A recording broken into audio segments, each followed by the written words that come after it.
Imagine how much more profitable you can be by just doing this, by just understanding this pattern, understanding this strategy and following it suit. Alright, so this video I'm going to be discussing institutional demand and supply and basically showing us tips of what we need to do and how we can understand this thing.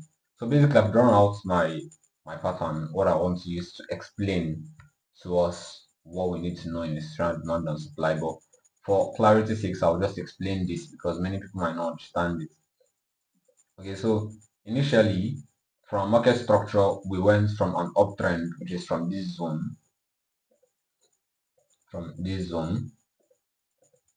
to a downtrend, this whole area.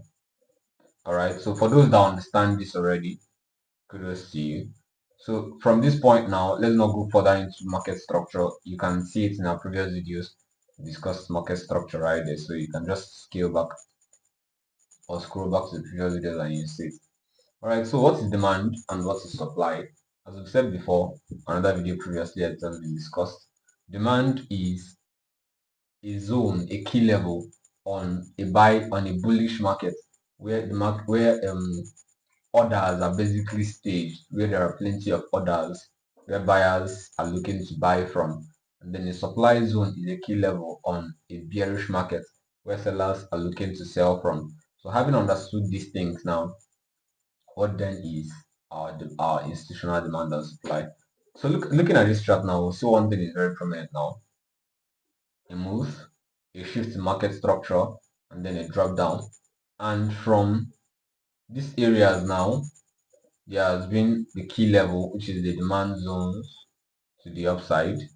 And also for the supply zones, there has been a couple of them, a lot of them right here. So let's not just go into very much details there. So in order to understand institutional demand and supply, I advise you to watch this video to the very end because it holds very good importance in your trading career. So this is our move here. Let's say for example now we're on an uptrend and we move first break of structure, it retests into a key level, next break of structure, that's an induced price, and then the last break of structure before market breaks below the last low, which sometimes the last break of structure, basically giving us our shift in market structure. Now from this whole zone now we are now on a downtrend. But there is one very important thing the market did not do. The market did not come back to react to this extreme order block. You see here now, this zone now where this other block is, market did not react to it. Now the market moved and then continued, leaving behind this particular zone empty. Now this empty zone is what's called our institutional supply. This is for sales. Let me just put a note here.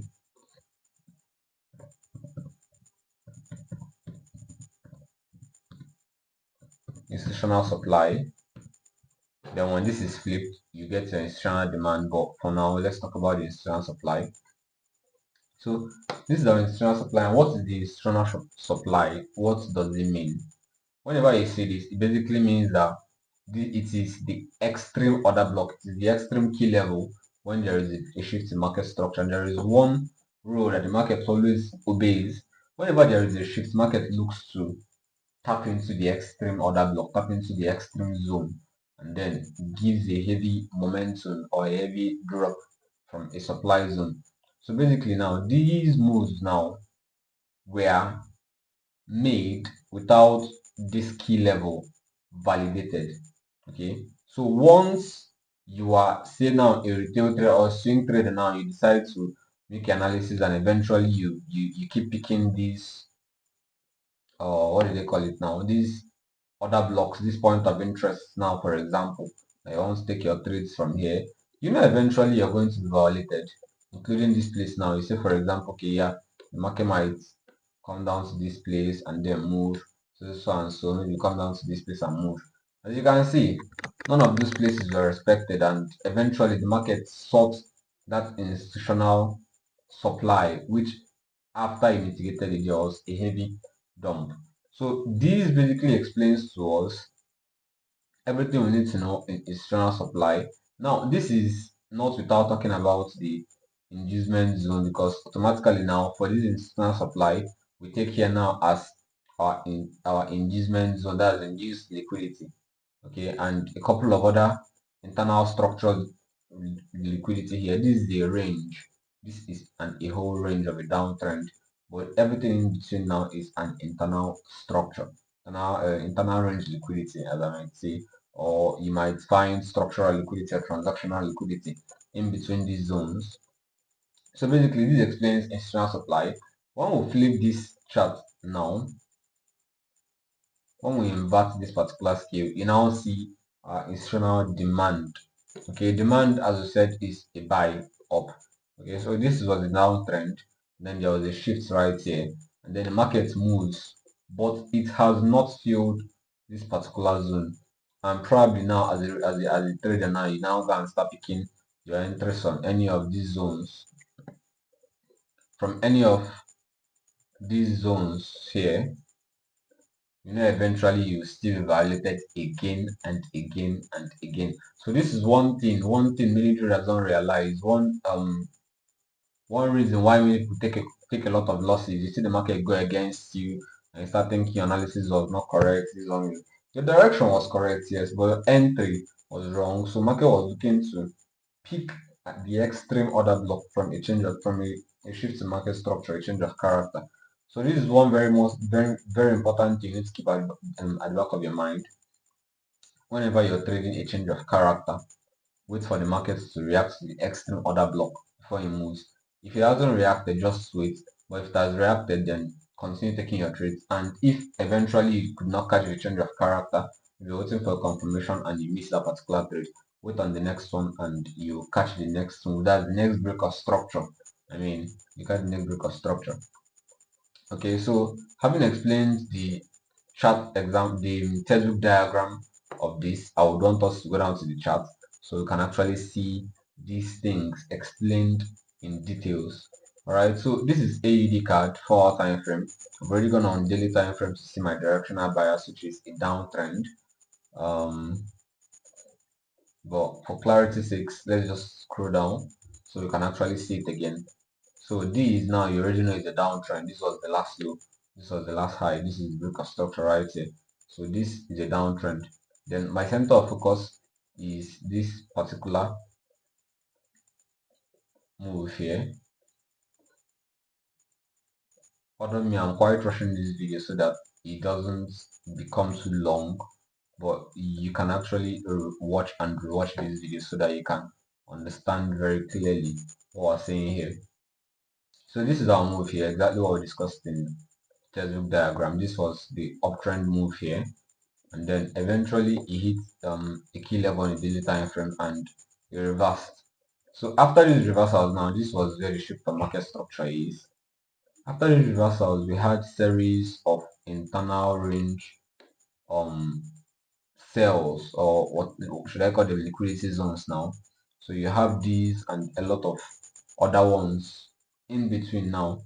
Now, after this thing was made, there was a fair value gap left here on the 4-hour time frame, and the market has not quite filled it up, as in it's the extreme key level right here. The market has not quite filled it up. So after these moves were formed, the market actually came back into this place to fill it up and go. So let's say, for example, now you are now maybe a 1-hour day trader and you are looking for entries and you cut these ones. Maybe you say market to reach here and turn back and go back to take profit. Eventually, it so happened you have violated here, you have violated here also, and here also. So this is one thing you need to actually do, look out for all the time. Look out for the extreme order block. Check if it's efficient before you move on to the next zone. Alright, so after market actually came back into this place now, this extreme order block, you can now see what it's doing. This trade is still recent. You can see what it's doing. Actually, this is my external range liquidity. This is where I want to take my own profits. So this is basically what's going to happen on this particular trade, and it's already happening. It's not like it's a premonition. But for some persons that are swing traders, you can actually still target this last low as your take profits. All right, so I believe this video has cleared your doubts or cleared your confusions on which other block to actually pick. Maybe for example, now you come across a pattern like this and you're confused, which other block should you pick, which other block should you pick. Well, the truth is you might not actually know at the first time you see it, up until the market does a couple of other moves, and then you can now understand what you need to do. So from this video, I hope you've gotten an idea of what you need to do, of how you need to trade an institutional supply and demand. And I hope you do when you're trading. Thank you very, very much for watching, and see you in the next video. Don't forget to like, subscribe, and share. Peace.